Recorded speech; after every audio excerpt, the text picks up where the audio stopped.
So in today's video we are gonna see, what if Deku was Demon King and had harem?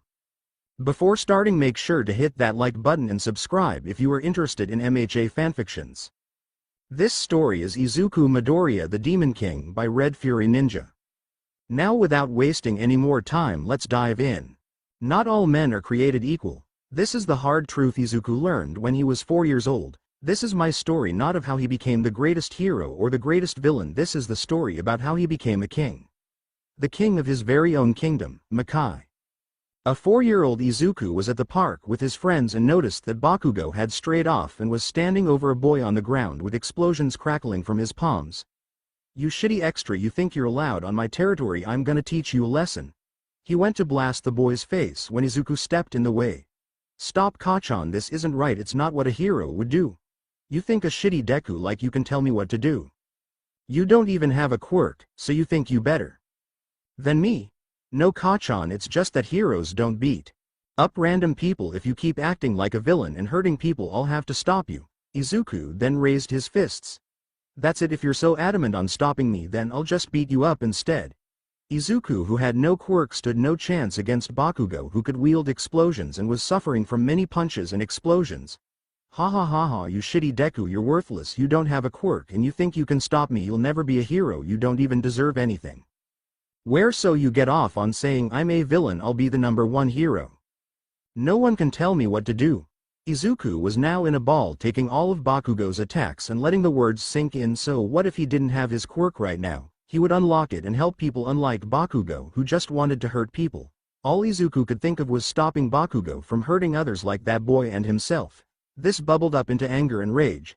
How dare Bakugo think that he could become a hero with an attitude like that, just abusing his power and hurting others. This rage then manifested itself as a wave of energy burst out from him, sending Bakugo flying back. Izuku stood up and grew in size, standing at a menacing 6 feet tall as black energy covered his body, making a black suit with a cloak forming behind his back. 2 giant red-black dragon wings spurted from his back and a 6-foot-long devil tail came out from his tailbone, and it had an arrowhead at the end. His once green eyes turned red and his pupils became slit, and his hair turned to a darker shade of green, and his ears became pointed, as well as his teeth became sharp and pointed, with 2 fangs being longer than the rest. His hands changed as he grew scales over them, and they became claws. Bakugo looked up in fear when he suddenly couldn't breathe and noticed he was being lifted up by his neck, which had Izuku's tail wrapped around it. "You think might makes right. Just because you have a powerful quirk, then that means I can beat the shit out of you with no consequences, right? That's what you were doing to me. I should just stop a villain attacking people, right? It's what All Might and any other hero would do." He then punched Bakugo in the stomach and slammed him to the ground multiple times. "How do you like that, huh? Now you're the pathetic one. You're the extra, you are nothing when compared to me. Let me give you a reminder that you are a pathetic nobody that can only feel important by hurting the innocent and those weaker, just like a pathetic villain. Remember this, Bakugo, you are nothing, you are pathetic and act just like a villain." And with that, Izuku raised Bakugo to eye level before easing his claws and slashing Bakugo's arms, splattering his blood everywhere. He slashed his chest, leaving claw marks making an X shape. He dropped Bakugo onto the floor as he was crying and screaming, looking at Izuku, hoping someone would save him. But no one came. The kid he beat up earlier was smirking at him. Why wasn't he helping him? He didn't deserve this. There were no adults as it was morning, and it wasn't too far away, so they didn't go with the kids, and the others with them were knocked out, lying on the floor. "We can't have you dying, so let's fix that." Izuku blasted a red energy at Bakugo and he was healed, but the scars remained, as did the pain. "The pain should remain for 24 hours and I can't have anyone ratting on me." He then fired red energy at everyone in the park that made them forget this incident and pass out, except for Bakugo. "Now no one will believe you, no one will believe that a kid did this. Even I won't remember, so just grovel and feel pathetic as you suffer and can do nothing. Although I can't chance people believing you, so I'll leave you with this." He formed some energy and blasted Bakugo's throat with it. "There, now every time you try to talk about this, you'll feel immense pain and be unable to talk." Izuku then knocked Bakugo out and he walked further away from Bakugo to not look suspicious. He then fell unconscious as he shrunk and was a 4-year-old again. His wings were now small little stumps on his back, his horns were just slightly pointing out from his hair, and his claws retracted, forming a single green diamond on the back of his hands.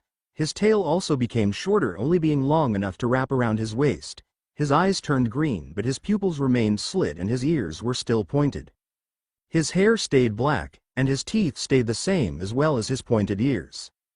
It seems that the transformation only happened because he awakened his quirk in a moment of stress, and it wouldn't happen again as it was because all of the quirk unlocking and all the energy being unleashed, his small body couldn't contain it, so it caused him to grow and change. But now that he has grown, the energy was sealing itself away, so he wouldn't be able to transform until he was much older, and the change would come over time, such as his wings and horns growing. An hour later, the parents of the kids came to check on them as they hadn't returned, but what they found horrified them. All were unconscious, and the park was ruined as there was blood splattered all around Bakugo. Mitsuki rushed over to him to see what was wrong and was relieved to find no injuries on him, but the scars are what terrified her, so she picked him up and rushed him towards the hospital. Izuku was also brought to the hospital as he did not wake up around the same time as the others, and his mother also noticed his new look and was concerned. Izuku woke up on the way to the hospital and asked his mom what was going on, however she didn't answer him and just kept driving. At the checkup, the doctor was quite impressed at the boy's quirk. It gave him increased strength, speed, stamina, durability, and regeneration. He also took note of the fact that Izuku said that he felt something flowing through him, indicating some sort of energy manipulation. He also saw that Izuku had 7 hearts after Izuku mentioned a weird feeling in his chest. With the new features and the demon-like quality of all of it, he came up with the name for it, Demon Lord. Well, Midoriya's, I've got to say, young Izuku has quite the impressive quirk. He basically has a superhuman everything, and with his demon-like qualities, I theorize he should be able to be stronger in the dark on top of the boosts he has, and see in it honestly you could become quite the amazing hero, young man. Although your powers are weaker now since you recently unlocked them, they'll grow to be quite strong in the future. Izuku was beaming. The last doctor who said he was quirkless was so mean and said he couldn't become a hero. This one was so nice, although he looked at his mother and frowned a little. She had a dark look in her eyes like she disapproved of him. It was similar to, but even worse than, the look she and his dad first gave him when he was diagnosed quirkless. Inko thanked the doctor as they left, leading Izuku by the hand, gripping his arm a little tight enough to cause him pain. He didn't realize it at the time, but with his new durability that would take some effort, so she was really trying to hurt him. On the way out, they saw Bakugo's mother, Mitsuki. "Oh hey Mitsuki, how's Katsuki doing?" The woman's face fell at this. "Not good. He woke up recently and he's just screaming in pain, and whenever anyone tries to ask what happened, when he goes to speak he just grabs his throat and screams in pain. I can't believe someone could do that to him." She then started to break down crying. They have him on as many painkillers as they can give him, but he's still hurting so much, but at least he's not screaming anymore. Inko decided to visit the boy as they walked in. Bakugo's eyes widened when he saw Izuku, however instead of feeling fear he felt anger. Bakugo was a mass of pride even at this early age, so being humiliated and hurt instead of making him scared made him angry, and he didn't see Izuku as that scary grown-up form. That would have scared him. In his current small form, Bakugo did not fear him, so despite his body being racked with pain tried to get up and leapt at Izuku to punch him. Deku. However, his body collapsed as it was not in a good condition. Mitsuki rushed to her child's side as she held him. "Oh my baby, don't push yourself, I know you're happy to see your friends okay." However, in her current state she failed to recognize that Bakugo's feeling of hatred towards Izuku and took it as excitement, not rage. "I think it's best if you two leave for now, Katsuki needs some rest." Inko nodded before grabbing Izuku and taking him home. Little did Izuku know that this would be one of the better days of his life in the next few years. When Izuku got home, he saw his father, Hisashi Midoriya, a man in his late 20s. He had brown shaggy hair and diamond-shaped freckles on his cheeks. He was smiling at Inko until he looked at Izuku and saw his demonic appearance, and his look darkened when he saw Izuku smile at him and he saw the sharp teeth. "Inko, what is that?" "Not now, Hisashi, later." Inko didn't want to talk about that thing at the moment. She really wasn't in the mood to talk about it right now. Izuku wasn't able to sleep that night because his parents were shouting at each other so loud at each other that he couldn't sleep. He wasn't able to make out all of it, but he heard key parts that made him cry. It was things like, "That demonic bastard," and "You demon birthing bitch." It continued like that, both insulting and shouting at each other, but the central point was that they kept insulting him. He was the focal point. They were fighting because of him. They hated him. All he could do that night was cry, and when he went into the living room the next day he saw Inko with a black eye and empty beer bottles and a clearly drunk Inko. When she saw him she glared at him. You fucking little bastards, it's all your fault. She then proceeded to slap him, which hurt her more than him. This enraged her even more. You little shit, I'll fucking show you. It's all your fault that he left, it's your fault I have this eye, you fucking demon. She then proceeded to beat him until he was unconscious. When he went to school on Monday, it wasn't any better. Inko had not fed him much and only fed him scraps that she didn't eat, so he was starving and had to walk himself to school, something which he hadn't done before, so he was late to class, where he was berated by his teacher for being late. On the playground wasn't any better. The kids were scared of his appearance, and those that weren't still didn't want to go near him, as Bakugo had gone around telling people that he was an evil demon. People didn't believe him, but when they saw him they started to. Suddenly people came over to him and Izuku thought they were coming to play when he saw Bakugo. Hey Kachin. Want to play? Like I'd ever want to play with you. Deku, you're just a demonic piece of shit. He then had his lackeys pin Izuku down as he started to beat him with explosions, and all Izuku could only lay there and take it, as he was extremely weakened, so all of his superhuman abilities were extremely weakened, as he had no energy and was still recovering from Inko's beatings over the weekend. He just cried and asked himself why it had to happen. Was it all because of his quirk? That couldn't be it. Why would people treat him differently all because of his quirk? He couldn't summon any power to fight back. He was so tired, so hungry, he just couldn't do anything except take it. Izuku's life became a living hell that day. This cycle would repeat on a loop for years. Beatings at home, they weren't so bad in the beginning, only punched here and there, and only when she was really drunk or angry did she properly beat him. But as the years went on, she drank more and more, and she had even changed the spare bedroom into a room for Izuku, but not any room, a torture room. It wasn't much at first, only a place to tie him up and leave him to starve or make him an easy target for beatings, but over the years it slowly evolved and changed, becoming even more horrific for the boy. And since the night gave him strength, but Inko made sure to keep him in a room with bright lights shining on him as he was chained in order to keep him weak. She couldn't have her punching bag gaining any bright ideas after all. It all got even worse for him shortly after his 8th birthday, the anniversary of when he unlocked his quirk. Inko was very drunk, more so than she had ever been before, and decided that just punching and kicking him was not enough, so she got her sharpest knife from the kitchen and brought it to the torture room after she had tied him up.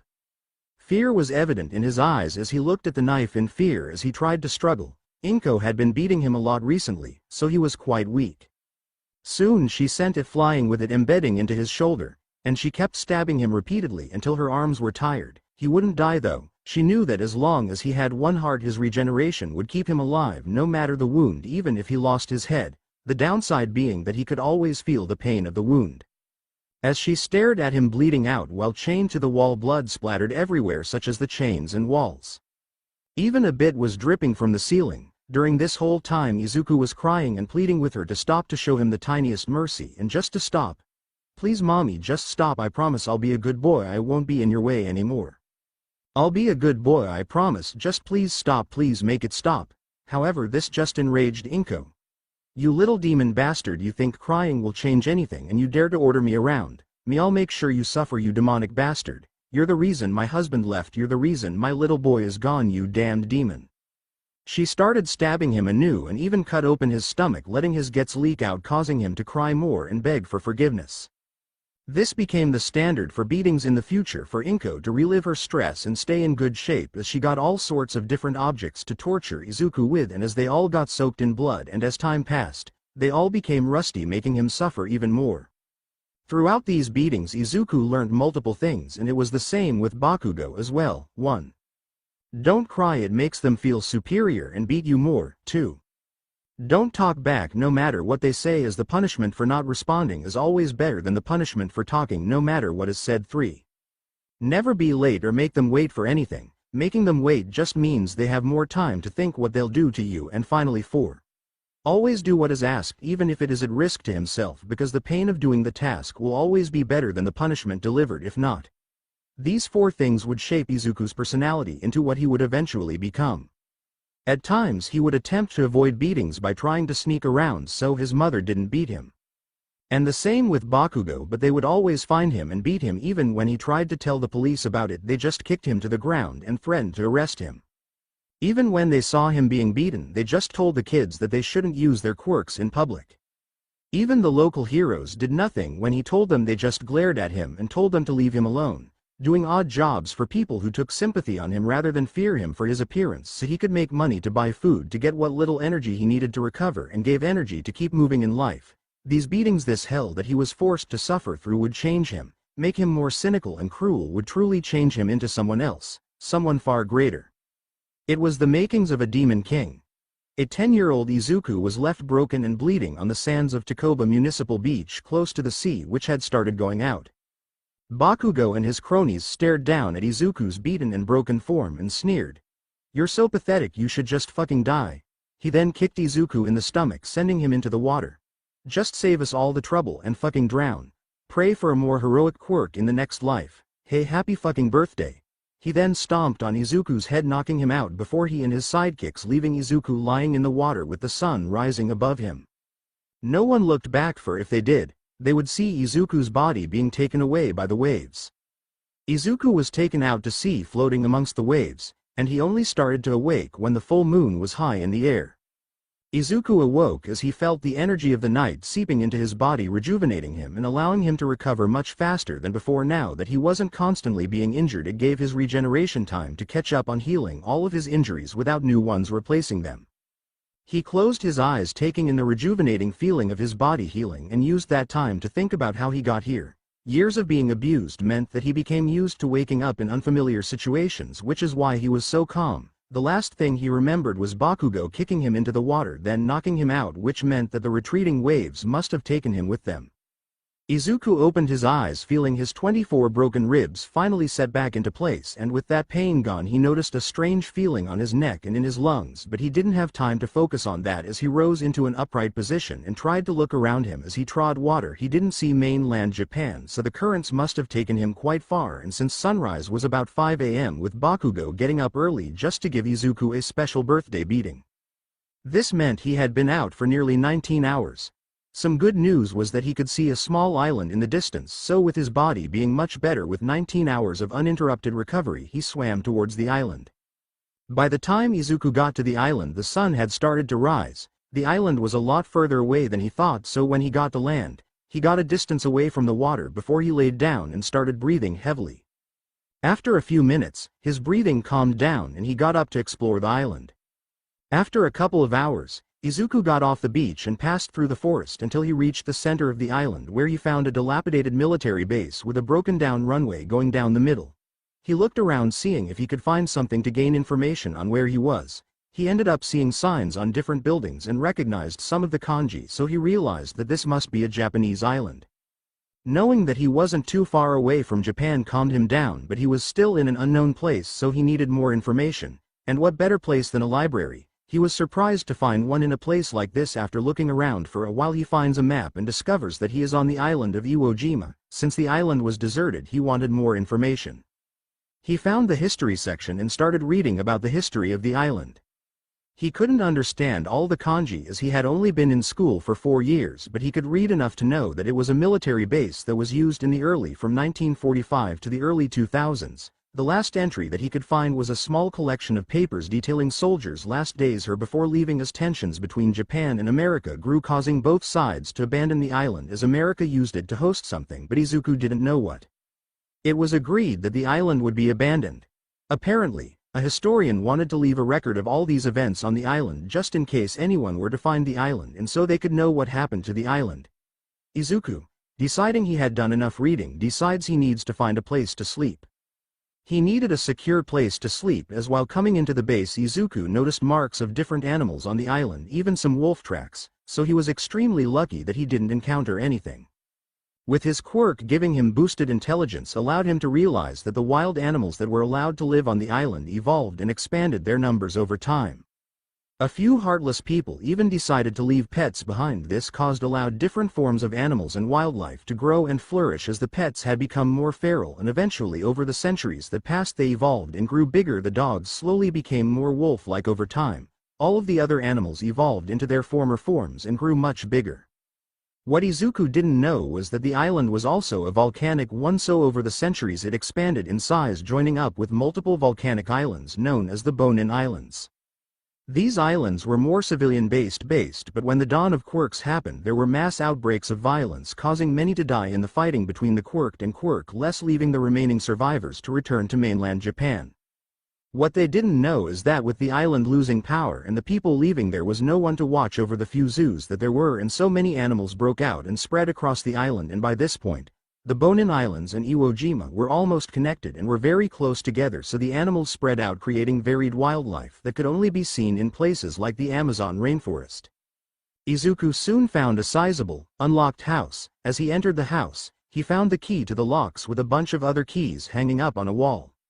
He gets set up, locks all the doors and goes to sleep. When he woke up, he realized it was one of the best sleeps that he had ever had. Izuku had the habit of sleeping lightly because Inko could come and randomly attack him at any point during the night. But last night he actually slept all through the night and felt more reinvigorated more than ever. He could feel a small amount of energy flowing through his body for once. He knew he had a form of energy, but it was always being focused on his regeneration that it didn't have time to build up and stockpile, and while he didn't have much after one day, it was more than he ever had, and he knew all his abilities would improve as he got older and as he got more energy.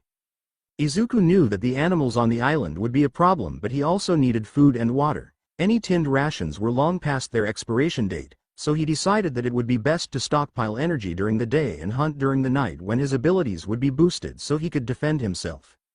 Izuku got into a meditative position inside of a dark room to boost his abilities, as darkness was where he got his boots. He used the rest of the day to gather energy, and with his body fully recovered he could gather a lot more energy. Night came and Izuku stepped out into the open. His energy unconsciously went to his eyes as they started to glow red, and the world around him grew brighter as he started to be able to see more clearly. He left the base and started to look around. Different footprints started to glow red as he inspected them. There were bigger ones that seemed to belong to wolves and others to foxes and deer in different areas. Izuku decides to go after the deer as he'd probably have a greater chance if he went after them than a pack of wolves. Following the glowing red footprints, he sees a herd of deer. His stomach rumbles as he runs his tongue over his fangs. It had been a long time since he had eaten and he was starving. It wasn't like Inko fed him frequently anyway. He was lucky his regeneration staved off the effects of being malnourished, but he was still constantly hungry. He felt his hunger taking control as he unconsciously channeled energy to his legs. He leapt forward with great speed and sank his fangs into the neck of one deer, ripping its head off. He then used the body as a springboard, as bright red veins unknowingly went down his arms, converging onto the diamond scale on the back of his hands. The scale started to move and expand. It didn't cover his whole hand but instead covered his fingers up to the knuckles and formed claws. Using them he slashed the neck of another deer, instincts and hunger driving him. He slaughtered the rest of the deer that couldn't get away quickly enough. Izuku licked the blood off of his fangs as he dragged all the deer into a pile. He knew he could eat raw thanks to Inko not feeding him and Izuku having to resort to eating raw meat to survive, although but wasn't as good as cooked meat. He used his claws to cut apart some trees to make a campfire to cook the deer. He tries to start a fire by striking his claws against each other, creating sparks. Energy seeped from his claws and caught the spark, creating a bigger flame, setting the wood on fire. Using his claws, he skinned one of the deer and cut it up before cooking the meat by holding the bone over the fire. He was only able to eat one deer before a pack of 10 wolves surrounded him, enticed by the smell of cooked meat and blood. Izuku didn't know what to do as the wolves started to circle him. There were too many to fight off at once. He may have recovered strength, but he was still inexperienced in combat and most uses of his quirk were all instinctual. Okay. Nice wolfies, I don't mean any harm. His body, feeling the need to survive, channeled the energy to his ears and the insides of his throat. The wolf's ears picked up as if understanding him. The head wolf then stepped up. He was extremely tall for a wolf, standing at 4 feet. He was pitch black and had a claw-like scar going over its right eye. It growled at Izuku, but he felt like he could understand it. "Grr, stand back boy, this meat is ours." Izuku blinked, not understanding how he understood it, but assumed it could understand him too. "Now calm down, let's work this out. Maybe we can work together. And what could a human like you do for us, grr?" Izuku energy started to come out of his body as it spread over the wolves, creating an oppressive aura, causing some to cower backward. Izuku was tired of living in fear. The fear of Inko, the fear of Bakugo. He could feel his power, his energy working in mysterious ways. He decided to show the wolves who was boss.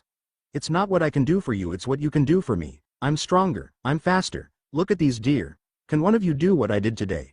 He felt his anger rise as energy went to his palms as flames burst from him. Now we can share this hunt and work together or you can die. Izuku knew he was bullshitting. He couldn't take down this many wolves, but he could take down a few. After all, bullshitting was all about confidence, and the best lies are 10% lies and 90% truth.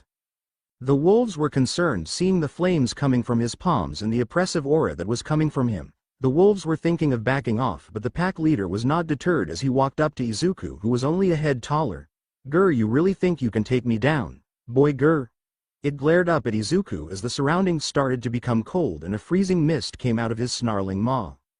Izuku glared back, "Oh, I can definitely take you down, you oversized puppy." He was playing on the wolf's pride. It's what he did with Bakugo, using his pride to try and reduce a beating, but this time he was doing the opposite, insulting him so the wolf would solely focus on him. "Grr, oh, you think so? Well, how about this? If you can beat me in a fight, my entire pack shall serve you, but if I beat you, we get to eat you and your entire hunt. You're on. But before we continue, my name is Izuku. Do you have a name? You can call me Fen." Fen leapt at Izuku, its claws bared, and went for a swipe. Izuku dodged to the side but was astonished to see ice start to form around the slashes in the ground where Fen had attacked. He has a quirk. This will be harder than I thought. Izuku went for a claw swipe of his own, but it only caused small scratches to form on the beast's incredibly thick hide. He cursed as he had to dodge a bite from Fen. He kneed the wolf in the jaw, but it didn't do much, and it gave Fen the chance to attack as he slashed at Izuku, who could only guard, crossing his arms, and a veil of energy formed around them which was shredded by the beast's mighty claws going through a large portion of Izuku's arms. However, they regenerated in a few seconds. Izuku had gathered a large amount of energy before he went hunting for this exact reason and had eaten a whole deer, so he wasn't starving either. This meant his energy wasn't spread incredibly thin, with keeping his body nourished and healing lethal injuries all while on a small supply. The night wasn't Izuku's hunting ground for nothing either, as the darkness boosted his abilities to even greater levels, allowing him to regenerate and fight an opponent at Fen's level. He wasn't holding back anymore. He was tired of that. He would fight back, and he would not let anyone look down on him anymore. The look in his eyes sharpened as he snarled, baring his fangs at Fen. His tail then wrapped around Fen's neck as he used it to pivot himself onto the back of the wolf, keeping his tail coiled around Fen's neck. The wolf snarled as it started bucking, trying to get Izuku off, even slamming into trees, but it wasn't working. However, something was working though, as Izuku could feel the ice spreading over his body coming from Fen's back, but he knew this was his best shot in beating the giant wolf, so he continued to slash, going deeper and deeper as energy coated his claws, allowing him to dig deeper, causing some serious wounds to form. However, the cold was getting to him as he slowed and started to freeze. It didn't help that Fen just slammed him into another tree. He was getting angry, really angry. His rage was getting to him as his energy started to shift and change, bursting out of his body in great quantities as he let out a scream, and alongside it his energy turned into fire, combating the freezing cold unleashed by Fen, who had by now frozen a good portion of the surroundings and crushed many trees. Gaw hhhhhhhhhhrrrr. Fen howled out in pain as Izuku then felt words come into his head as he then spoke them aloud. Gleipnir. The fire twisted and changed, forming into chains, which twisted and turned, wrapping around Fen as Izuku's tail glowed red as it heated up. With the grip from the tail and chains getting tighter, Fen fell to the ground completely immobilized and bleeding out from just below his neck, and the rest of his body was being burned by the chains. Fen refused to submit as he tried to struggle against the chains, but it was to no avail. Izuku slashed Fen's face, causing slash marks to appear over his left eye. He went in for the finishing blow but stopped just before his claws hit Fen. Submit, Fen, you've lost. Fen just closed his eyes and stopped struggling. Just kill me. You were a worthy opponent. I'd rather die at your hands now than bleed out. Izuku released the chains and his tail as the fire dissipated and Fen lay there, blood pooling around him. No, I won't allow you to die, Fen. Izuku felt the last dregs of his energy go to his fingers as the claws faded back into the diamonds on his hands, but the pointer and middle finger on his right hand still had pointed nails as he stuck them into Fen's neck, feeling the blood in him go into Fen. As he was 10, he had no knowledge on medicine and blood, and in his 10-year-old brain it should work. Despite the fact that with a normal person, this would not have worked, it did have an effect as a light enveloped Fen as he started to grow even bigger. He was now 10 feet tall. And when the light faded, other changes could be seen. His eyes had turned from a dark green to a clear crystal blue. His claws had even longer and sharper and seemed to be made of dark ice. His tail had similar changes as it remained the same but was longer and had shards of ice covering the last 3 inches of it, with the spikes on the tip being exceptionally sharp. He stood up, and both Fen and Izuku looked confused, not understanding what happened. Izuku looked down at his hand, not anticipating this result. Fen then bowed down to Izuku, respecting his strength and tenacity. The rest of the wolves then mimicked their leader's actions. Lord Izuku, my clan and I are yours to command. Izuku smiled at the wolf as he put his hand on the wolf's head, smiling at his first subordinate. I'm happy to have you. With your new form I shall bestow upon you a new name, Fenrir. You shall now become Fenrir. Now everyone, let's eat. The wolves and Izuku proceeded to eat all of the remaining deer before everyone returned to the wolves' den to sleep happy and with a full stomach. Izuku sighed happily as Fenrir was curled up around him, blanketing him in a sea of fluff, happy at the start of his new life, away from Inko, away from Bakugo, away from all the pain that he suffered in Japan. It would take him time to fully get over his trauma, but this was the beginning. He had finally found a home. This island was now his home. He would conquer it and make it the paradise he never had. He would make this island his own. He would make it Makai. When Izuku woke up, he noticed 2 things. 1. He was wrapped in an incredibly fluffy and warm tail, and 2. Despite just waking up, he felt very tired. His energy levels were at rock bottom. He focused on regenerating it but noticed it was going to the newly named Fenrir. What was with that? He used energy to transform the wolf with his blood, but that was it. He focused on the events of last night and it clicked. Ever since he named Fenrir, there's been a drain on his energy. He then shook the wolf awake. Hey, wake up. The wolf immediately jolted awake, feeling better than ever. He'd never had this much energy before, but when he looked over to his lord, he grew concerned seeing the bags under his eyes. My lord, are you okay? It's okay, I'm fine. It was the best sleep I've ever had. I've never gotten to sleep on a full stomach before. It's just that all my energy is going to you, Fenrir. It was when he finished that sentence he felt the drain on his energy cease, and the energy that was just sent to Fenrir tried to go into the wolf but was sent back to Izuku. But what was more amazing was the fact that Fenrir was glowing similar to the one last night, but this time his form was twisting and changing to become more humanoid. When the light died down, his form was revealed. His height changed to 7 feet tall. He has long silver hair going down to his mid-back, silver wolf ears coming out of his head, and a large silver wolf tail coming out of his tailbone, all with black tips on the end. He hard sharp facial features with his slit ice blue eyes set wide in wonder at his new form, dressed in a sharp obsidian black suit and with a white shirt. Master, this is amazing. I feel so much more powerful. He tried to take a step forward but immediately fell flat on his face, not used to his new limbs and center of gravity. With this, Izuku realized something: he could make his forces extremely powerful, and by naming them he could give them energy until they absorbed all the energy they could and then used it to gain more power and a new form. Although they'd have to get used to it, this would help him greatly in taking over the giant island.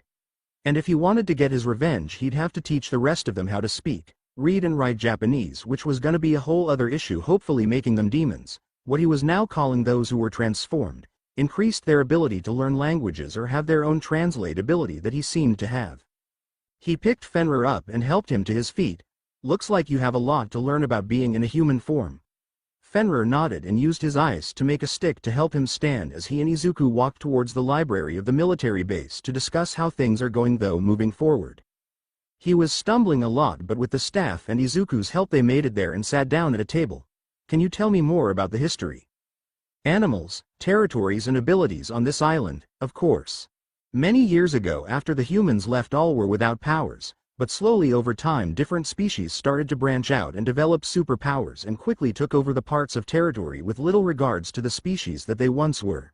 For example, the deer we hunted yesterday are completely separate from the super deer, who are much stronger. Those without powers have been hunted and left to breed so that they can be eaten again, so we don't have to deal with the powers of others.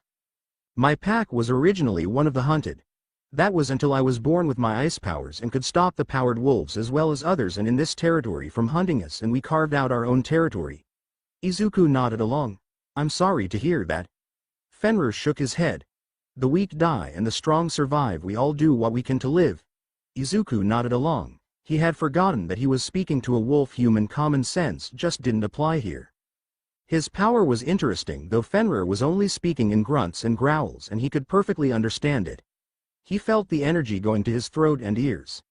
It must be that which allowed him to communicate, not just that fact that he possessed a demonic power. These were thoughts for later. So who are the main powers that are in control then? Well, first within our area there's 3 main powers. The wolves, the foxes and the deer. Their strength is in that order as well. Of course each pack has powers allowing them strength over normal packs like ours. The deers have the smallest territory because the others oppress them with their strength, although they have the greatest numbers of the 3, which allows them to have some territory. But it's expected that if you leave your own territory you'll be killed by someone else. We're currently in the neutral zone where the weaker non-super animals live. And generally the non-powered outnumber those with powers because sometimes there's infighting or fighting between the factions. It gives many species the time to produce many offspring in hopes of one day producing a powered one that could protect our species, although there have only been a few cases of powered being born from non, and still. We are hunted, but they have an understanding that they're not to attack each other. I'm just barely enough to keep my pack alive, but now they just hunt the other wolf packs and animals instead of coming after me. Even the weakest of them is enough to handle any of those without powers. With this overwhelming power they keep all the powerless subdued, just waiting to be hunted. From what I've heard from some birds, the rabbits in the north have it the worst. Izuku grimly nodded. This situation was just like in Japan. All those who are weak are just squashed under the heel of the strong. Humans were really no better than animals, but he had to concede that there was no point feeling too guilty about it. The wolves he now lead hunted the powerless, and he himself hunted those deer. When he took over he'd have farms of animals for the carnivores. His problem with the situation stemmed from the powerful suppressing the powerless, but predators hunting prey was just nature and he would control it. Nature would bend to his whim. So if there's the 3 here in Iwo Jima, what about the other part of the island? I don't know what Iwo Jima is, but yes, in the south there's the 3 powers. Most of the regions have the 3 main powers with the exception of the west. In the north there's the birds who are the most powerful as they have a variety of species that formed a coalition. They are the most political of all the species, and the treatment of the powerless is even worse among birds, and because of this the less powerful of them act as information brokers, giving out info in exchange for favors and food, which is how I know about the different powers. Then there's the reptile tribe that is led by the snakes. They have the widest variety in powers and are extremely powerful. Then there's the rabbits who have the largest numbers, and because of that their genetic mutations are almost as great as the snakes, but are just under that because of the snake's leader. In the east there is the bats, many of whom have gained a human-like appearance. They've formed a very distinct society. They act more like humans than animals. I hear that they based their society on a collection of books. They're one of the few animals who ability to read. I suspect their ancestors learnt from the humans and it was passed down from their ancestors. They all share common abilities and everyone has a unique power on top of that as well, which has allowed them to stay as the top power in the east. The next eastern power is the livestock alliance of horses, cows and similar animals who came together to keep away all the predators that came after them. After that it's the insects who all came together after getting powers and boosts to their intelligence. The most dangerous is the west. It's so deadly that there are only 2 factions. There's the lions with their overwhelming strength, speed and durability, and despite their incredible abilities it's only enough to keep their current territory because it's the stronger out of all living creatures in this island, staying atop the mountains they created. They ate overwhelming beasts that split off from the reptiles long ago because of their overwhelming strength, and because of it, we don't have a name like the others for them, so we just call them monsters.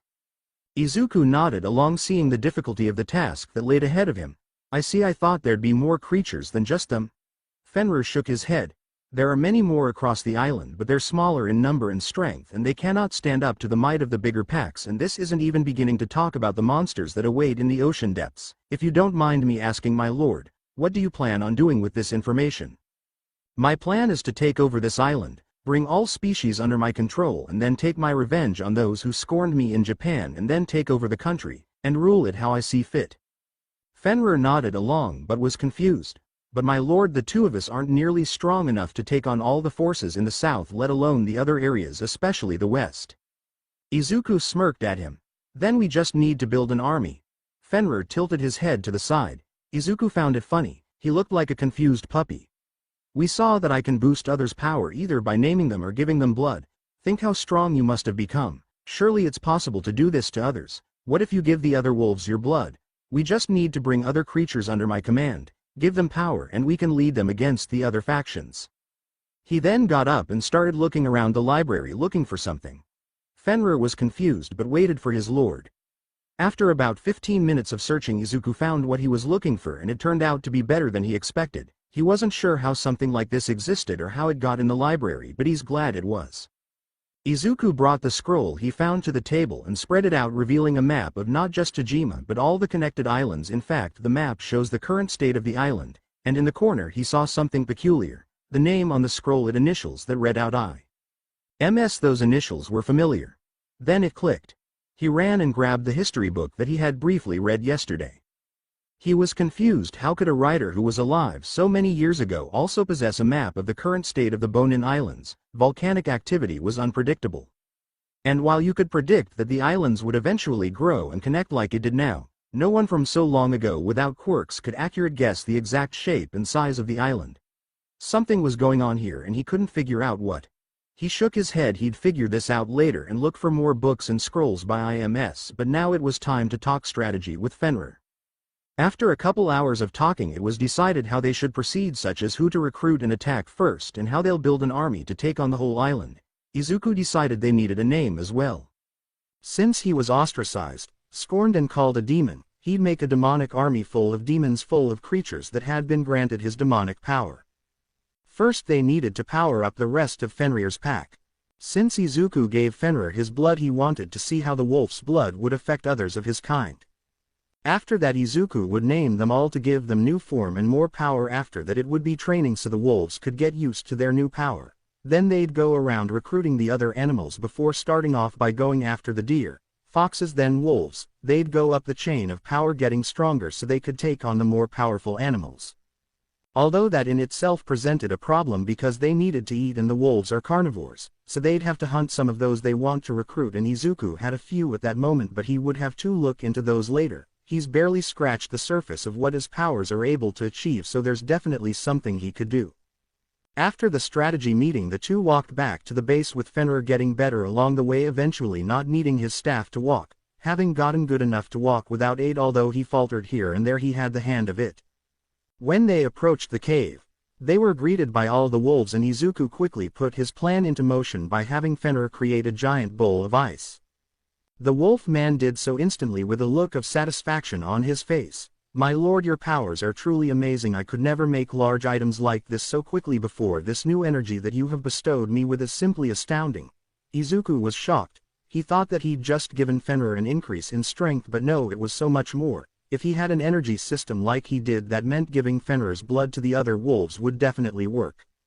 It also explained the connection he felt with Fenrir. It wasn't just a creator being able to feel its creation, he could feel his own energy inside that morphed and turned into its own system within the wolf man. Fenrir made large along his forearm and about a pint before it completely healed up. "It seems you have a healing factor, Fenrir, although it's slower than mine. If you're using demonic energy like me, how do you use it to make ice?" Fenrir looked confused at his lord for a couple minutes before making a small ice dagger in his hand before nodding. "Like it is for me. I'm guessing that you've used these powers instinctively and have no idea how this energy truly works. But focusing on what my instinct was doing, I could get an idea on the process that is happening.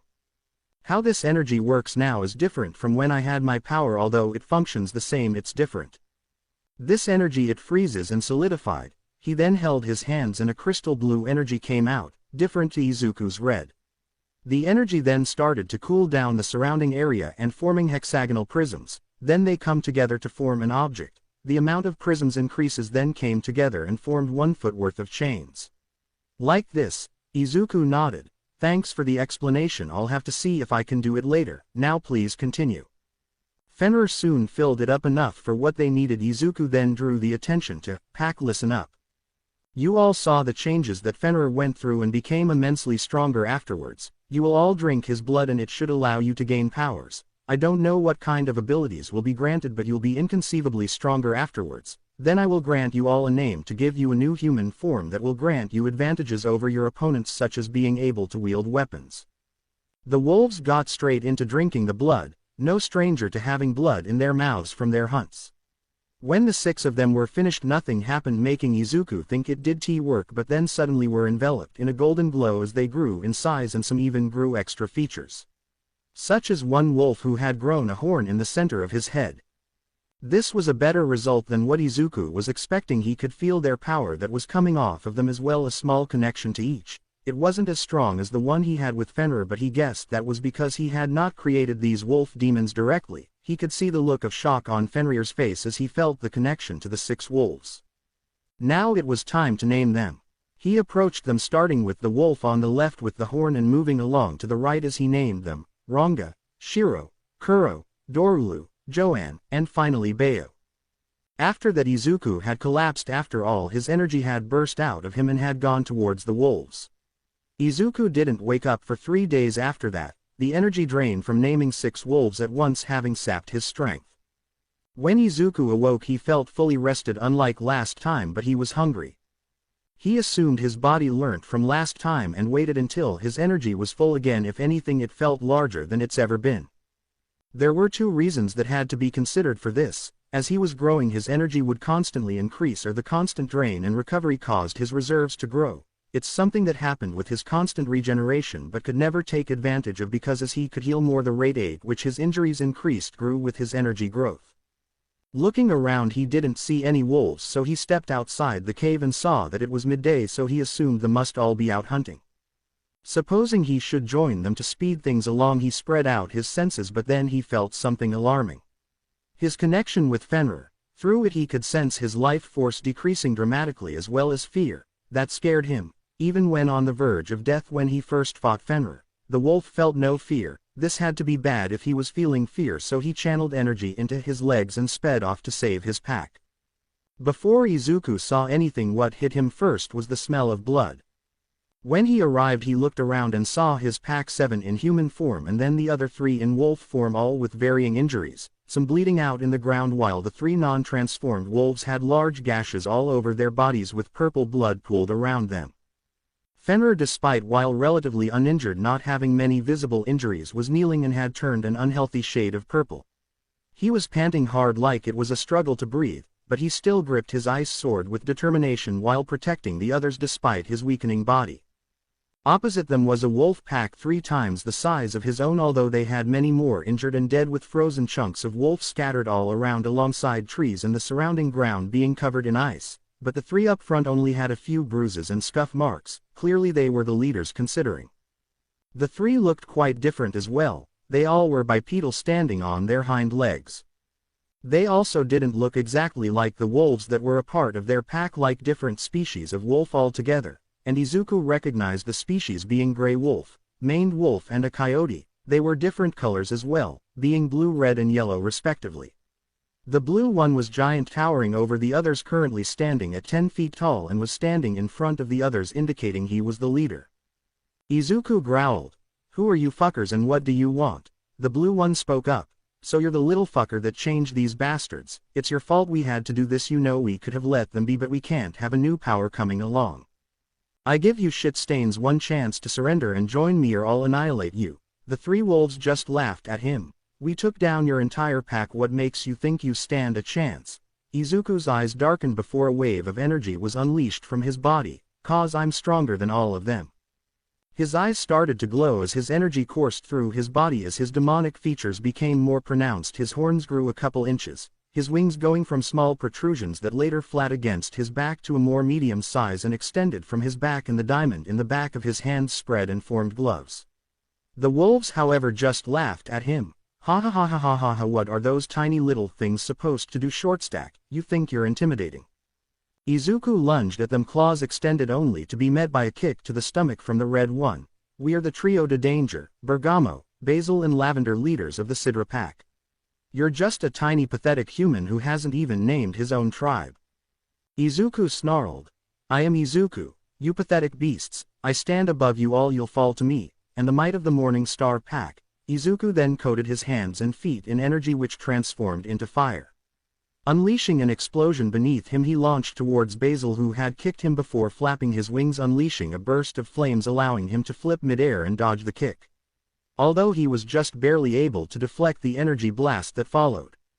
He narrowed his eyes. Only one was attacking him. He'd make them regret not taking him seriously. He sped forward and met the kick sent his way with a punch, burning the foot. knocking the leg to the side before going for a claw swipe to Basil's back, but was stopped by a purple beam knocking him back. Despite it not having much power, he coughed up blood, confusing him, but that's when he saw the 3 dying wolves. His was their blood purple, and that's when he realized it. Fuck, it's poison, so that's how they defeated Fenrir. He was on a timer now, so he had to hurry this up. Red veins spread across his body as the energy within his body burned angrily. He went to attack the yellow one, Lavender, but had to barrel roll out of the way of a dropkick from Basil. It was now a 2-on-1, but he was full of energy and ready to fight. Next time Basil went for a kick as he attacked Lavender, he used tail to wrap around the wolf's foot, swung him round repeatedly before throwing him into a tree as he sent a blast of fire at Lavender from close range, singeing the mangy mutt's fur. Izuku growled his fire wasn't hot enough, he had to up the ante. He cupped his hands by his side, confessing the fire increasing its temperature before shooting them out and shouting, "Ha!" An inferno of blue flames met a torrent of poison coming from Lavender's mouth. The two battled against each other before the poison was overwhelmed, but Izuku had to dodge a kick from Basil, canceling the struggle.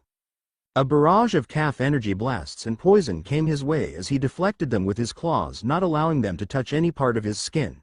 He could feel the poison from earlier affecting him, although it was slowing him down. That feeling was changing, morphing into something different. He could get close, but never close enough to make contact, and any blast he made could be countered. He eyed Fenrir out of the corner of his eyes and got an idea. He held his hands out in front of him like he was dripping onto something. Chains made of fire started to wrap around his wrists and forearms before extending to his hands, sharpening out at the ends, becoming blades. Izuku muttered only one word: chaos. He started spinning the blades' chains round rapidly and charged at Lavender and sending one blade at him while swinging at the incoming kick from Basil, wrapping the burning chain around his legs. Gah! Izuku smirked, dodging to the side of a poison blast but taking the red fox with him before wrapping his second chain around his neck. Got you, ya little fucker. Izuku channels his energy into the fire while using Basil as a human shield against Lavender. However, something strange happened. He felt his body getting stronger as his fire turned purple. Basil let out a pained cry as he slumped against Izuku, going limp. The blue one, Bergamo, seeing his brother in danger, had enough and charged in to help, no longer staying on the sidelines. However, Izuku just used Basil as a whip to bat him aside. Although it knocked him back, it didn't do any damage, and the wolf grew slightly bigger. So that's his quirk. He turns damage into power and it increases his size. Izuku started swinging Basil round faster and faster by the chain around his leg until he was nothing but a red blur. Basil was the launched at Lavender. However, there was one slight problem with this.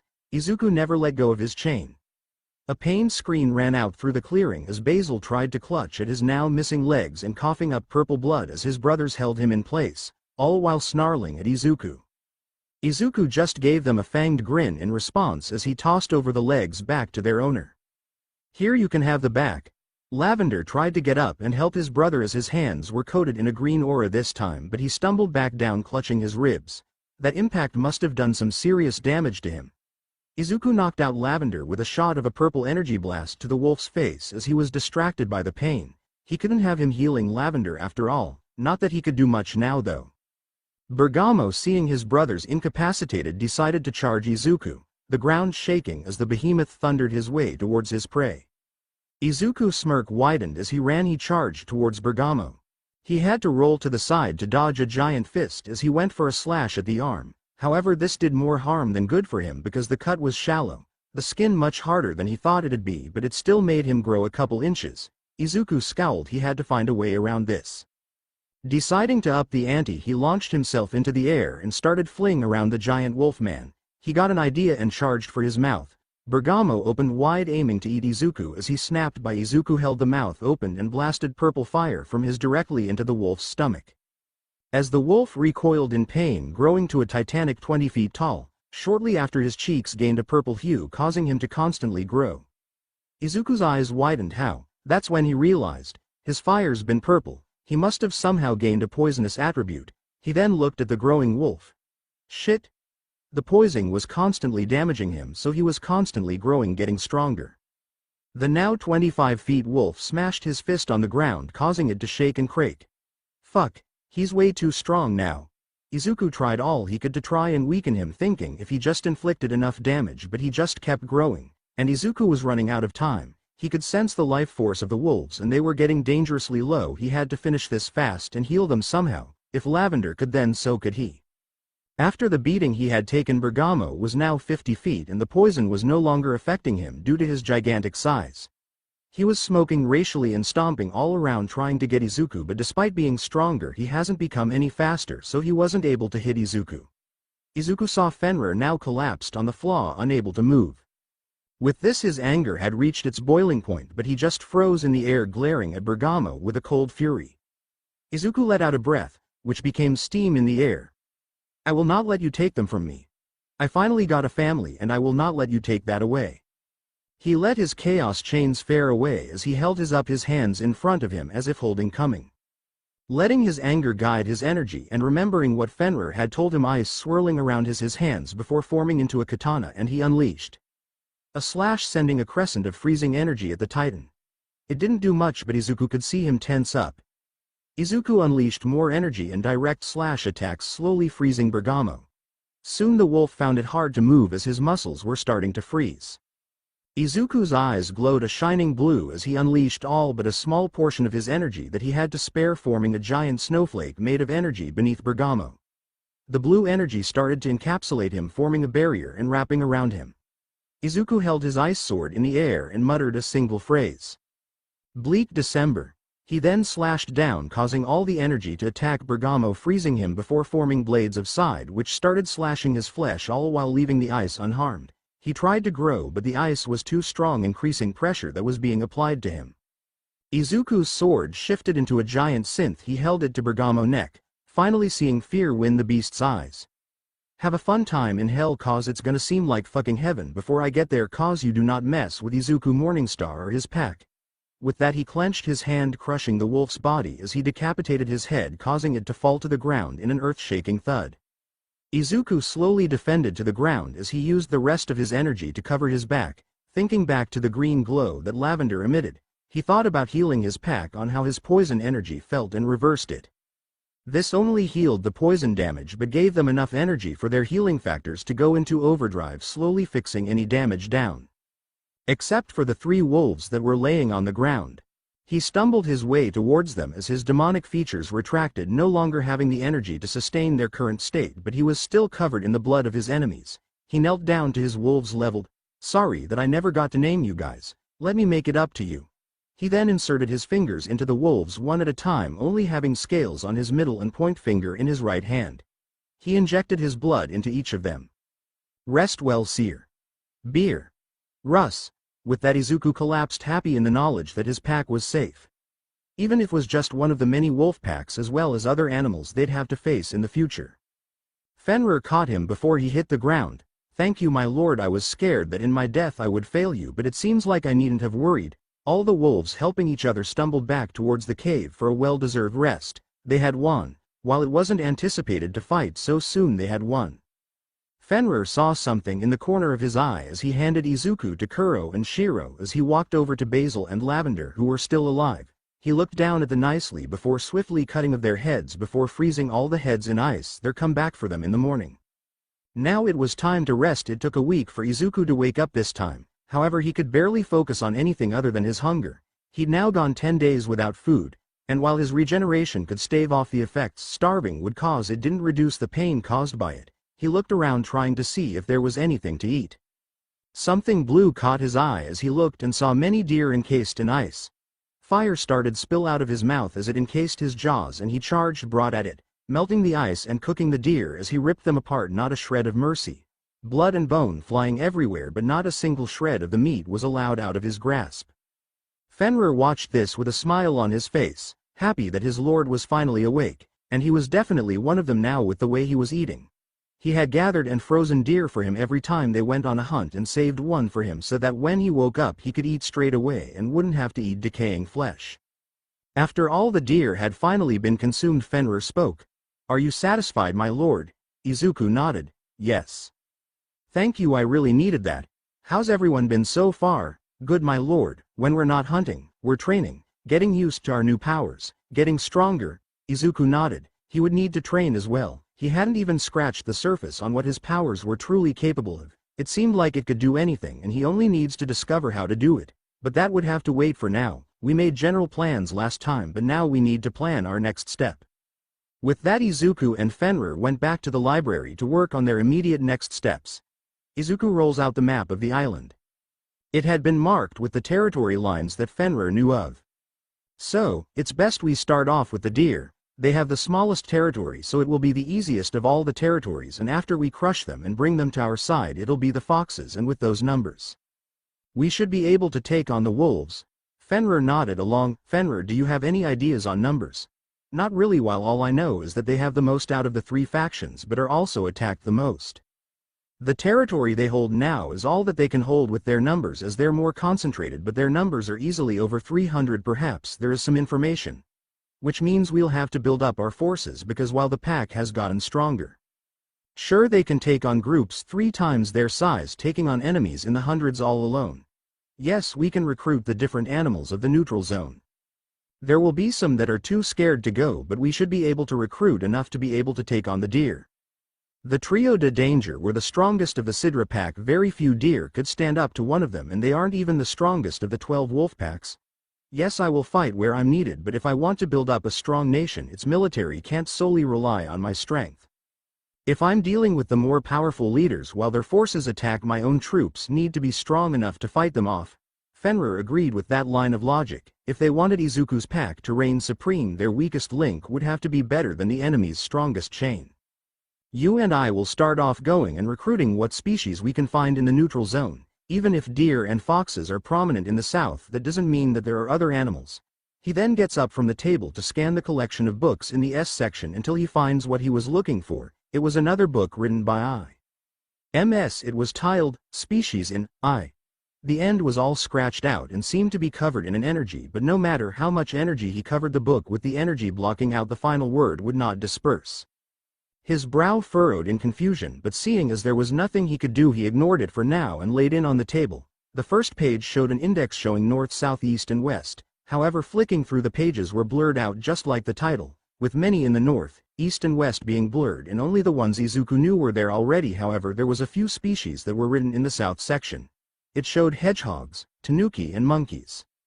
Izuku smiled looking at this. It wasn't much, but he could definitely work with it.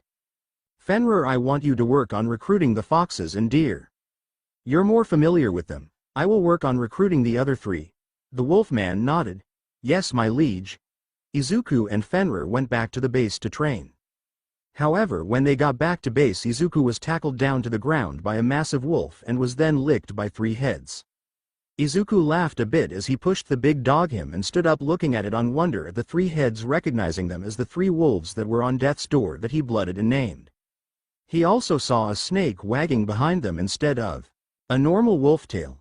What happened to you? The heads started bobbing as the middle one started speaking. Well, after you gave us blood and named us, instead of healing, our bodies fused together, and instead of leaving our body it became a snake and replaced our tail. It then puffed out its chest as the 3 heads looked up with pride.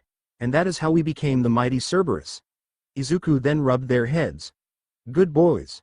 The snake wagged itself happily as Izuku praised them. Now shall we train? The rest of the day was spent training with the wolves, figuring out how to use their new forms and powers. Izuku also experimented with his own power. Within this time training, Izuku felt that something was off with his energy. Whenever he used an attack, it would have a purple tint to it. It even caused some trees to decay. So he meditated and found 2 things. 1, his energy felt extremely toxic. That must have been the result of him absorbing Basil's poison. This was a quick fix by holding it all in place and stop it forming into the poison energy and instead convert it to its regular energy. Although it was an interesting thought that he could have his energy change within his body and combine attributes, having just created a poisonous flame. The next concerning thing was the energy connecting to his own. In fact, it felt very similar to his own. It was a line connecting to his chest, and when he followed the energy line it went out into the forest. It was like the connection he felt with Fenrir. This would require further investigation. However, he decided to train for the rest of the day and go looking for it tomorrow. In the morning after hunting, Izuku and Fenrir went out to recruit animals to their side. Hunting some for food may not endear them to others, but they needed to eat. It reminded him of when he saw Inko drunkenly watching a nature documentary while crying. She didn't want the zebra to be hunted, but the lion had little cubs that would starve to death without a meal. She wept for quite a while after watching it. Not knowing where to go to find the animals in the area, he followed the energy tether that he felt. It was strange that he didn't feel it before, but he assumed that it happened once his energy capacity, which was always on the rise, had crossed a certain threshold. Izuku followed the energy line until he arrived at a cave. Standing outside, he couldn't see inside at all. Even the entrance was completely pitch black. He saw the line go into the cave, and so he followed it. At first nothing seemed of, but as he walked further and further into the cave, he felt his senses being dampened until he could no longer see, hear or smell. He could barely feel anything, but his sense of touch remained. He channeled energy into his eyes and ears in hopes of restoring his sight and hearing. This worked well for his hearing, although it just barely worked for his sight. Despite his night vision and the energy he channeled into them, all he could see was blurs until he finally saw more color. It was a blurry golden glow. As he got closer, he could make out the figure of what he thought was a man. The golden glow seemed to be characters wrapping around him like chains. The man looked up, his golden red slitted eyes widened in recognition as he started looking into Izuku's vibrant crimson eyes. "Izuku, is that you?" Izuku took a step back, not knowing how to respond. While he couldn't make out the figure of the man, he was sure he had never met him. Before Izuku could respond, the man spoke again. "No, those eyes, they're different, similar but different." Izuku could only look on with confusion as the man rambled. "Ah, that's right, it must be around that time. I should have known. The resonance happened recently after all. Sorry for rambling. It's nice to meet you, Izuku Morningstar." This finally snapped Izuku out of his stupor, and the use of his new last name Morningstar confirmed that he couldn't have known this man in Japan, as he came up with that name here. "Yes, I am. Who are you and how do you know me?" The man gave a cheeky smile. "My name is Ogong, and as for how I know you, I'm afraid I'll have to keep that a secret." Izuku narrowed his eyes in suspicion but let it go, sensing that he wouldn't be able to get anything out of him in relation to his knowledge. "It must be annoying having such blurry sight. Touch the kanji wrapping around me. It'll restore you sight. I'm fine with my sight as it is." This, however, just caused the man to laugh. "Ha ha ha ha ha ha." A tear fell from his eye. He went to wipe it only to remember he had all of his limbs bound by kanji chains, not letting him move even an inch. The laughing soon came to an end. "You really are exactly like he'd said you'd be." "I'm curious if everything he said was right or if he was exaggerating. Who are you speaking of?" "You know him very well, but for now let's just call him my benefactor." Izuku scowled, but once again he let it go. "Fine then, tell me who you really are, or who you were before you got locked here." The man smirked. "Straight to the point. I'm surprised you don't know already. I thought you would have known by this point, but I guess it's not as good it will be yet, so I'll tell you." Izuku was getting very annoyed by this point with all the random nonsense this man was speaking. "As you know, I am Ogong, but what you don't know is that I am the Monkey King." This caused Izuku's eyes to widen. "I was once the leader of the powerful monkey faction, however, fearing our potential and my power, the monsters worked with the other races to kill and enslave my kind. But since they were unable to end me, they decided to seal me here among the weakest races, as they wouldn't have the strength to break me out." "How long have you been in here?" "It's hard to say really. Time flows differently within this cave. From what my benefactor tells me, it's been about 100 years in outside time, but it's been about 500 years. This conversation had definitely been a rollercoaster of emotions, as he was shocked even further at the time this monkey had spent within this cave. "How are you still alive?" "It's my power. I'm unlike the monsters. The monkeys don't have a ridiculously long lifespan. Instead, I awakened a power that allows me to heal from anything and live forever. This is what allowed me to stay in this accursed cave for so long. Although in my younger years I pondered if death would be better, but I soon realized that the being alive is always better than being dead." "How strong were you with this power?" "In my day I was called Heaven's Equal. This was after I had defeated the heavenly monster Jade. It was after that my species and I became feared for our strength. I alone could barely hold off the monsters, but the other species then joined in. It was after that I was taken to this cave." "Are they the ones that cursed this cave?" "Yes. It was originally cave, if only very deep, but they decided that merely sealing me in here was not enough to compensate for the damage I had done to their pride, so they used their combined powers to take away the senses of all those who enter, with it getting worse the deeper you go." "How is it that we're talking then if your senses were taken away?" "That's where my benefactor comes in. He came here 105 years ago. He came in and altered my seal, allowing me to experience my senses once again. Ever since then he's come here a couple times a year giving me information on the outside world. And he told you about me. You could say that. Izuku decided it was time to get to the point. If I free you, will you serve under me? If you free me and help save those of my kind that still remain, I will serve you to the best of my ability, my liege. Izuku smiled. It would definitely be worth it if he could gain a powerful subordinate. I can agree to that. He first placed his hand on the seal, seeing that the monkey man didn't mean any harm. This allowed him to regain all his senses and see his new subordinate. He's a platinum white-haired man with fair skin. He is also a well-built kid with his long flowing white hair going down to his waist. Izuku could also see his golden cinder eyes more clearly now as well. So this is what you look like? The monkey gave a mischievous grin. Don't start falling for me now. Izuku scowled and punched him in the stomach. If he wasn't chained up, he would have doubled over. Shut up, you bastard. He then focused on making his energy as corrosive as possible before also adding his new poison energy to it. Since the monkey was immortal, he wouldn't have to worry about killing him, so he made his energy as destructive as possible before putting his hands on the kanji chains going across his chest and spreading to his limbs before blasting his energy across them. It took a couple minutes, but the golden soon changed to a dark purple. The areas they were touching on Ogung's skin also turned purple and he grit his teeth in pain, but he didn't make a noise. Izuku's brow furrowed in concentration as he focused on destroying the seal. It was stronger than he expected, but if it was made by the monsters, however, he soon found the alterations made to the seal, and nearby there were cracks. Exploiting those, he used them to destroy the rest of it, allowing for Ogung to fall, where Izuku then caught him. Ah, darkness, my old friend, welcome back. That's when Izuku realized that without the seal Ogung had lost all his senses again, so after 10 minutes of walking, Izuku and Ogung had made it outside. The monkey had to shield his eyes as he was hit with sunlight for the first time in 500 years, as well as all the other sights, smells, sounds and even taste, as he was met with fresh air instead of musty old cave air. As Izuku set him back on his feet, he stumbled a bit, not used to walking after so long, and his senses being overloaded, causing him to lose balance and fall into Izuku, who caught him. Izuku looked into the sky and said, "You really weren't kidding about the time difference. Barely any time has passed since I first entered the cave. I still have other species to recruit to my cause before heading back to base." The Monkey King nodded, following alongside Izuku, slowly getting used to the outside world again. Izuku took the species book out of the bag had with him. He was surprised when he saw that the page on monkeys had more information on it and some info on Ogung. Did this IMS have any relation to Ogung? Deciding to look further into the book later, he turned to the pages on the Tanukis, where it showed the locations of where they can be found just east of the military base around the border of the foxes near a small pond.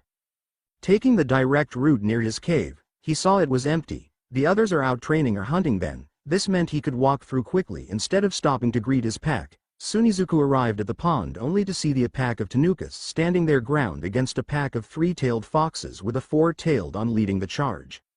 Izuku was about to step in to stop the standoff when the fight started, some of the Tanukis starting to shift, some growing into giants, others shifting shapes and growing new features. The most interesting of the 10 Tanuki was the golden Tanuki that grew in size and its composition changed to be made out of sand. This shocked Izuku because he thought that most creatures in the neutral zone, but he guessed that's why these foxes were hunting them, similar to how some wolves came after his pack because of the increase in strength. However, they weren't alone in this, as some of the foxes grew in size while one made a giant form of blue fire. The skirmish began with the smaller foxes facing off against the mutated Tanukis. The smaller Tanuki stood no chance as they were blasted with fire and couldn't get in close. However, before a killing blow could land, sand wrapped around the Tanuki forming a shield. It went after the foxes but was quickly turned to glass from the fire. The same was the case for the giant Tanukis. Despite being bigger, going up against fire was a big issue to deal with. The only thing saving them was the sand shields. However, this meant that the leading sand Tanuki was distracted and couldn't put its focus into attacking and defending itself, which caused it to take an attack from the fire avatar, knocking it back. After seeing all this, Izuku decided it was time to step in. "I think it's time for you to shake of your rust, don't you think, Ogung?" The monkey man smirked as he held out his arm as kanji appeared on it and glowed before ice staff popped out of it. "This is my Rui Bang 2.0. You'll be hard-pressed to find a weapon better than it." Ogung then dashed forward and quickly swung his staff around before striking at the smaller foxes, knocking them back into trees before doing a backflip as his staff extended smashed onto the giant foxes in the chin hard enough to send it flying back, landing unconscious. While in the air he shrunk his pole before swinging and extended it, taking out the other two giant foxes, leaving only the fox within the fire avatar. As he landed he went to attack it, but he took a giant fire paw to the face. However, he wasn't stomped into the ground, but instead, he was inside the fire avatar, although this wasn't without cost as his skin started to burn and peel off only to be replaced by new skin as he cackled evilly. Ha ha ha ha ha ha ha ha ha, yes, more, this rush, it's just like it used to be, bring me more. He then jumped up through the fire and punched the fox itself, sending it out of the fire, only for it to form another one, but this time it was even hotter. The fox was scowling at him as it went in for another attack and batted Ogung to the side as he just let himself be hit, using the momentum to bounce off of a tree to gain height before growing his Rui Bang, smacking it in the face before spinning and bashing its head onto the ground. He allowed himself to fall into the fox's head, his body burning much more rapidly than before. Walking through the fire, smoke starting to cloud his vision, but he could still see perfectly fine. He picked the four-tailed fox up by the neck and shouted, "Hey boss, do you want them dead or alive?" Izuku chuckled, seeing the monkey's attitude change during battle. "Kill that one, leave the others." Ogung nodded as he snapped the neck of the fox and throwing it at Izuku, who caught it, took aim and threw it in the direction of the camp, sensing Fenrir nearby and telling him to catch through the link. Izuku walked up to the tanuki, his energy going to his ears and vocal cords changing so they could understand him, which made him think. He was speaking Japanese to Ogung. How was the monkey able to do that? He shook his head. Questions for later. "Hello tanukis, I am Izuku Morningstar, can I have your names?" Most of the tanukis were too shocked or scared to go up to him, but the leader, the smallest sandy tanuki, strutted up to him. "I am Shukaku, the Almighty God Emperor of the Tanukas, bow before me." He does not bow. "Well Kaku, you didn't seem very godly against that fox." "My subordinate was the one that kicked its ass." Kaku looked at the bloody and smoking Ogung and flinched back. While I thank your friend for his assistance, I had to make sure I defended my subjects. If I could focus, those foxes would be a smear on the dirt like all those before them." And as he said that, the other foxes were swallowed up by sand before they were crushed into a paste before the bloody sand came back and went back into Kaku, although he didn't increase in size. "Impressive. Now Kaku, I want you to join me, join my pack. I will take over this island and all will come under my control. Help me crush my enemies, help me and show that the tanukis aren't one to be messed with." Kaku eyed Izuku up and down. "You don't look all that strong to me, you're just a puny human." Izuku scowled and picked the tanuki up by the scruff of his neck, his eyes glowing a toxic red, and growled out, "You pathetic little fucker, you couldn't protect your own and you think you have the right to question my power when I could crush you with a snap of my fingers." He then holds his hands and channels most of his energy, holds his hands in the air and shouts, "Taimatsu." This creates an inferno of blue flames that completely saps all the moisture in the air and incinerates a few of the surrounding trees. All the tanukis were knocked to the ground and sweated profusely, but that just instantly evaporated, causing a few tanuki to fall unconscious as glass started to form around Shukaku, before the fire finally came to a stop. Kaku stared at Izuku in awe at the power he displayed. "If I join you, would it be possible to gain that power? You may not gain the power of fire, but your strength and the strength will dramatically increase." As the other tanukis awoke, they saw their leader Kaku bowing down to the powerful man. "I Kaku the Almighty bow to you, my lord. The tanukis and I are yours to command." Izuku nodded. "I'm glad you could see things my way. How many tanuki serve under you total?" 30 total, although the C9 are the only ones with the power. "That's fine. I shall give them all power. Gather them all up and take them to the wolf cave by the city. Do you know where that is?" The tanuki nodded. "Ah yes, that is the territory of Fen. He counters my sand, so I make sure to avoid him at all costs. Well, he's my right hand. He'll make sure you get accommodated before I come back." The tanuki nodded before going off to get the rest of his kind before going where Izuku told him. "All right Ogung, one more stop before we head back to base." The monkey nodded and followed behind Izuku, who flipped to the hedgehog page in his book, seeing that it was north of the city alongside the border with the deer. When Izuku arrived, he saw a bunch of deer, some seemingly made of shadows, stomping around destroying the bushes and logs, seemingly attacking something. Izuku saw the little critters running around trying to save themselves. it seems like this wasn't one of the cases where the powerless were able to gain powers like Kaku and Fenrir. A deer was about to crush a hoglet underneath its hooves when it was met with a staff to the face. When Ogong went to smash another deer, it just phased right through as its shadowy head puffed into smoke. No matter what Ogong did to it, his attacks would phase through it, but at least his attacks had drawn the attention from the deer to him and they stopped attacking prickle of hedgehogs. When the attention was drawn to him, the shadows seemed to come alive and charge at him.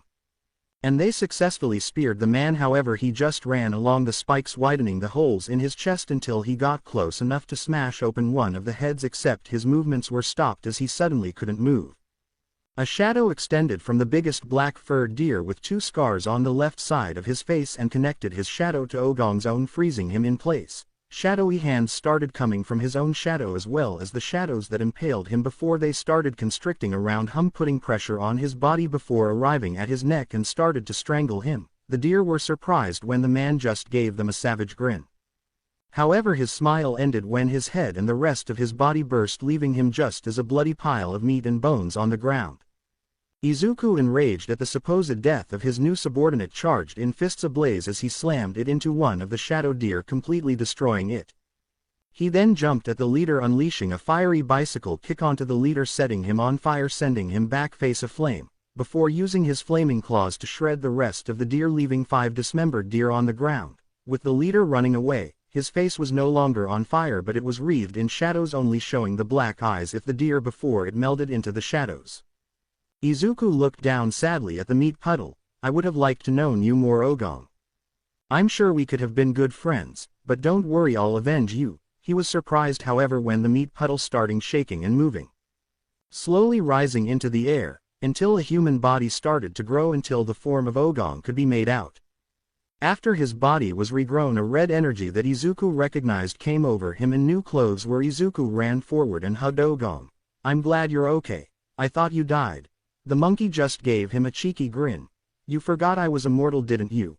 I wasn't sure how immortal you were. I thought being turned into a meat puddle was too much even for you. The monkey stepped back from the hug and patted his shoulder. Shishishi, nothing can kill me no matter what happens. Izuku finally calmed down as he looked down at the hedgehogs looking up at him in awe. He heard squeaking for a bit before it was finally translated. Wow, that was so amazing.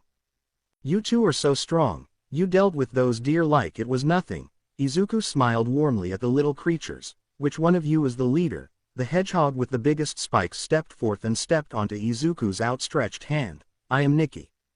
Nice to meet you, oh mighty one. Izuku smiled at the little creature. Would you and your kind like to join me in my campaign against the powers of this island? To bring it under my banner? I would like to, mighty one, but we are powerless. We would be of little help. That's where you're wrong. I have the ability to grant incredible power to others. If you join me, you and your subordinates will be gifted with incredible abilities to able to take down those who would oppress you like those deer. The hedgehog beamed at him before bowing. My people are yours to command, my liege. Before he turned around on Izuku's palm and shouted for all those who could understand to hear. Prickle people, the mighty one seeks our assistance in his campaign against the OPRESSERS. And he shall grant us amazing power to finally show that us hedgehogs are to be feared, not tossed aside. We shall rise, we shall destroy the enemies in the name of our new lord. All the hedgehogs started shouting and cheering for their new lord as well as Nikki. This just sounded funny for Ogong, as it sounded like a bunch of squeaking to him.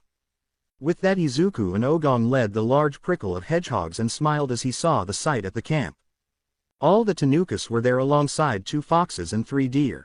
It seems that Fenrir didn't have as much luck as him. Fenrir, it seems like you got some new recruits. He wolf man nodded.